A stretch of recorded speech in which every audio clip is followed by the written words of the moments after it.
They say if you stare into the black of Union Cemetery long enough, she stares back. I used to laugh when people said that. I worked night patrol in eastern Connecticut for about 4 years. Small town, nothing much ever happens, except for that cemetery. Union Cemetery. Locals call it the most haunted graveyard in the country. The kind of place that looks eerie even in daylight. Twisted iron gates, leaning tombstones, trees that seem to whisper when the wind passes through. But at night, it comes alive. I didn't believe in ghosts. Not then. That changed in September of 2019. It was around 2:30 a.m., just after a thunderstorm. The air was thick and damp, like the world hadn't quite dried out. My partner Mike and I were doing our usual rounds, coffee in hand, local radio murmuring in the background. We were driving past Union Cemetery like we always did. That's when we saw her. At first I thought it was a trick of the headlights. A pale shape hovering just inside the cemetery gate. Mike slowed the cruiser. "What the hell is that?" I asked. He didn't answer, we just stared. She was maybe 20 feet from us, just on the inside of the fence, dressed in a flowing white gown that shimmered slightly under the moonlight. Long black hair that hung over her shoulders. Her skin was pale, chalk white, too white. She stood absolutely still, not swaying, not blinking, just staring. I felt something twist in my gut. No wind, no movement. Just gone. Like she'd melted into the darkness. We swept the grounds with our flashlights, calling out, searching between rows of gravestones. There was no one, no footprints, nothing. It's hard to describe unless you've felt it. That sensation like you're not alone. Like something is just behind you, breathing the same air. Watching. Mike whispered, "She's still here." I turned my light toward the center of the cemetery, and there she was again, standing at the base of a gnarled tree, 50 yards out. She raised her arm slowly, as if pointing right at us. I blinked. We left, fast.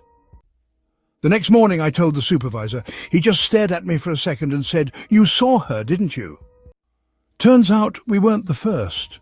Dozens, maybe even hundreds of people have seen her over the years. Paranormal investigators, police officers, night workers, even passing motorists. Some folks claim she floats across Route 59 right in front of oncoming cars, causing crashes. Others say she weeps near an unmarked grave, and some say she whispers to children. The most famous sighting came from Ed and Lorraine Warren, the same husband and wife duo who investigated the Amityville house and the Annabelle doll. They claimed to have captured the White Lady on video in the 1990s. They said her spirit is restless, trapped by violence or heartbreak, maybe both. I've done some digging since. One theory is she was a woman murdered near the cemetery in the 1940s, buried in secret, never found. Another claims she was buried alive by her husband in the 1800s, and her soul's been screaming ever since. But none of that matters when you see her, because when she looks at you, you don't feel fear, you feel grief, crushing, lonely grief, like you're remembering something you lost but can't name. For weeks after, I dreamed about her, standing outside my window, her white dress swaying in wind I couldn't hear. In the dream, she would raise one hand, palm open, like she was trying to reach me, or maybe warn me. And every time I tried to speak, my voice just vanished into silence. Mike quit the job about 6 months later. He said he just couldn't do nights anymore. I never see her in daylight, but once, about a year ago, I swear I saw a single footprint in the mud just outside the fence. A small pale print with no matching set beside it. People can believe what they want, call it superstition or hysteria, but I saw her. And when you see the woman in white, you never forget her face, even though you never really see it. You just feel it, watching, waiting, mourning.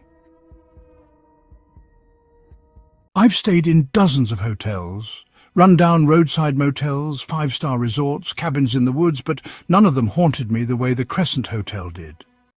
In college, my best friend Alex and I planned a spring break road trip through the Ozarks. We weren't rich, so we picked quirky, historic spots to save money and add some flavor. That's how we found the Crescent Hotel in Eureka Springs, Arkansas. It looked gorgeous online, an old Victorian building, all red brick and steep gables, perched high on a ridge like a Gothic castle. The listing even bragged about its haunted history. America's most haunted hotel, it said. We thought it was a joke, a marketing ploy. We were wrong. We checked in late, around 10 p.m. The lobby was all dark wood and antique furniture, and the front desk clerk had this weary look in his eyes, like he'd seen one too many things he couldn't explain. When he handed us our key, he paused. The front desk clerk said, "You sure about room 218? Alex just laughed and asked, "Why? Is it that haunted?" The clerk replied, "Let's just say it's active." We really should have asked for another room. Room 218 is infamous, though we didn't know it back then. It's tied to a man named Michael, a stonemason who supposedly fell to his death during construction in the late 1800s. Legend says his spirit never left. The room itself was charming enough: tall ceilings, vintage wallpaper, heavy drapes. One bed, one bathroom, a weird old mirror that looked like it hadn't reflected joy since 1910. Nothing obviously creepy. We threw our bags down, opened some beers, and spent the next couple hours watching bad TV and goofing off. Around 1:30 a.m, we turned the lights off and got ready to sleep. That's when things got strange. At first, it was just a feeling. The air in the room suddenly felt thick, like walking into a humid basement. My ears popped slightly, like there was a shift in pressure. I sat up, thinking it was just altitude or something. Then came the footsteps, soft, deliberate, bare feet. They moved across the ceiling. I froze. "There's no room above us. You hear that too?" We listened. The footsteps continued, slow and steady, like someone pacing directly above us. But we were on the top floor. There shouldn't have been anything up there. Then it stopped. Silence. And then the scream. It was sharp and sudden and close. It didn't come from the hallway or outside. It came from inside the room, a man's scream. Ragged, terrified, full of pain, like he was falling forever. I scrambled for the lamp, fumbling with the switch. Nothing. The light wouldn't come on. Alex tried the wall switch. Still nothing. The room stayed pitch black, like the darkness itself was pressing against our skin.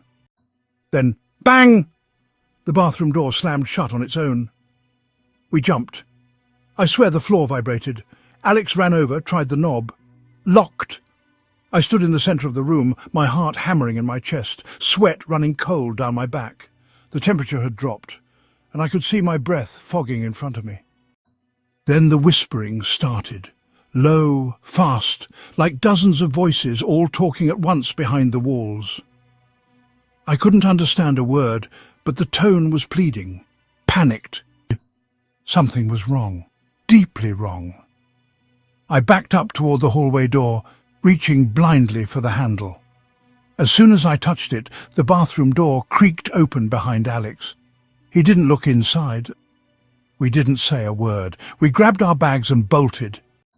The lobby was empty, but a security guard sat reading a paperback near the fire exit. We told him what happened, and his expression didn't even flicker.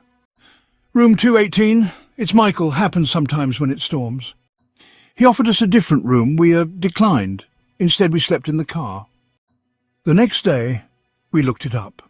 Room 218 had actually been featured in several paranormal documentaries. Guests reported being shoved, hearing screams, footsteps, and even whispering. One woman claimed she woke up floating 2 inches off the bed. Another said the mirror showed someone else's face looking back. And well, every story ended the same way. Michael never left. To this day, I don't know what we experienced. I've tried to explain it: old pipes, stress, maybe a bad dream shared between 2 sleep-deprived students, but I know what I heard, what I felt. The scream, the slamming door, the whispering, and that overwhelming sense that something else was there in the room with us. Not watching, reliving. Whatever happened to Michael, it didn't end when his body hit the ground. It just began again. Night after night, scream after scream, and I'll never forget the sound of it. I don't scare easy. I've camped in the Rockies during lightning storms, slept in hostels across Europe, even walked alone through some sketchy parts of New Orleans at 2 in the morning. Ghost stories? I used to laugh at them. That changed after my weekend at the Myrtles plantation. I was on a solo road trip through the south, chasing history and, well, a bit of quiet. I'd heard of the Myrtles before, old 18th century plantation in St. Francisville, Louisiana. Gorgeous antebellum architecture, moss-draped oaks, and, if you believe the stories, one of the most haunted places in America. I booked a night there on a whim, a last-minute opening, in the General David Bradford suite.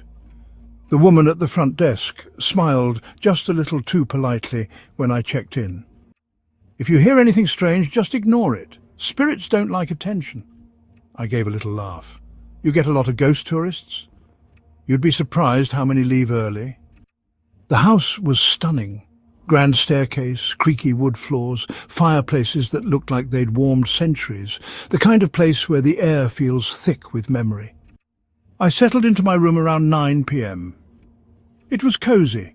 Canopy bed, velvet drapes, old paintings on the wall. The scent of lavender lingered faintly in the air like it had soaked into the walls generations ago. I read for a while, then drifted off sometime around midnight. What woke me wasn't sound, it was pressure. Like the atmosphere had shifted. My ears popped. My chest felt heavy. The room had turned ice cold, though the thermostat read 70. I sat up in bed, listening. Silence. Then footsteps, light, bare, careful, as if someone was walking across the floorboards in the hallway outside my room. I held my breath. The steps stopped, then came the knock. 3 slow taps on my door. I stared at it, frozen. My instinct screamed, "Don't open it," but well, some part of me needed to know. I got out of bed, crept toward the door, and opened it. No one. The hallway was empty. But it didn't feel empty. The air was charged, like static before a lightning strike, and there was a smell, magnolia, fresh and floral, clinging to the air like perfume that had just passed by. I shut the door quickly, heart pounding. When I turned around, she was there. A woman, standing silently in the corner of the room. Her skin was dark, her clothes faded and old-fashioned, long skirt, head wrap and bare feet. She looked directly at me with eyes that were impossibly sad. She didn't speak, she didn't move, and then she was gone in the space of a blink. I stood there, heart hammering, staring at the empty corner where she'd just been. The cold remained for several minutes after. I didn't sleep the rest of the night. At dawn, I packed my things and left without breakfast. On the way out, I stopped at the front desk and asked quietly, "Do you know who that woman is?" "Chloe." Most people see her eventually. Later, I read her story. She was a slave on the plantation in the early 1800s. Some say she was forced into an affair with the owner. Others say she was punished and had her ear cut off, hence the green head wrap she's often seen wearing. The legend says Chloe baked a cake with poison, either to punish or protect, no one really knows, and killed 2 of the family's children. She was hanged by the other slaves, either as justice or sacrifice. Her spirit has never rested. People claim she appears in mirrors, walks the upstairs hallway, stands by the beds of sleeping guests. Others say she weeps softly or hums old songs no one recognizes. And I believe them, because I saw her. That grief in her eyes, it didn't belong to a shadow or a dream. It was real and deep, like someone stuck in a memory that never ends. I've stayed in a lot of places since, slept in old cabins, abandoned buildings, places with no locks on the doors, but I've never felt fear like I felt in that room. Not even from Chloe herself, but from the energy she left behind. Like the whole house had soaked up every scream, every secret, every buried sorrow. It lives there still, in the floors, in the walls. And sometimes when the night is cold enough and the magnolia trees are blooming, Chloe returns to remind you, some stories never die.